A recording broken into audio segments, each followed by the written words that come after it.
Hello everyone, আশা করি সবাই ভালো আছেন। দীর্ঘ অপেক্ষার পরে আলহামদুলিল্লাহ গ্রিসের ওয়ার্ক পারমিট এবং অ্যাপয়েন্টমেন্ট, এম্বাসি অ্যাপয়েন্টমেন্ট পেলাম।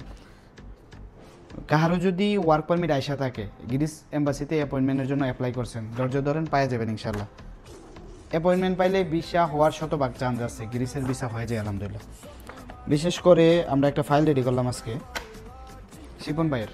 উনি আবাতে থাকে, ডোমেস্টিক ওয়ার্কার। এখানে নো অবজেকশন সার্টিফিকেট এবং একামা ট্রান্সলেট, টিকিট রিজার্ভেশন, তারপরে medical certificate, bank statement, ticket reservation, আকামা ট্রান্সলেট, তারপরে হচ্ছে আপনার গুসির পেপার, এ টু জেড সব কিছু রেডি করলাম।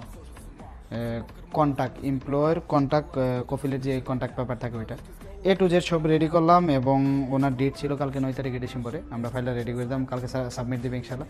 ভিসা হওয়ার পরে আফটার রিভিউ দেবো আপনাদেরকে ইনশাল্লাহ। আর বিশেষ করে যে কোনো দেশের ফাইল যদি আপনার প্রসেসিং করতে চান আমাদের মাধ্যমে, আমাদের ট্যাঙ্কর সার্ভিসের অফিস থেকে যদি প্রসেসিং করতে চান, তাহলে আমাদের সাথে কল দিতে পারেন, এই নাম্বারে হোয়াটসঅ্যাপে নক দিতে পারেন, কিংবা আমাদের অফিসে সরাসরি ভিজিট করতে পারেন।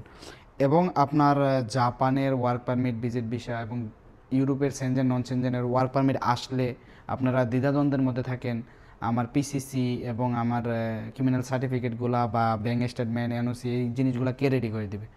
আমি বলবো আলহামদুলিল্লাহ, যে কোনো দেশের ওয়ার্ক পারমিট আসুক, সৌদি আরবে যদি আপনি এম্বাসিতে ফেস করতে চান, বিএফএসে ফেস করতে চান, আমাদের সাথে যোগাযোগ করতে পারেন। আমরা আছি রিয়াদ বাতা রোডে, রিয়াদের বাতা এবং আজিজের মাঝখানে। ধন্যবাদ, ভালো থাকবেন ইনশাল্লাহ। আসসালামু আলাইকুম।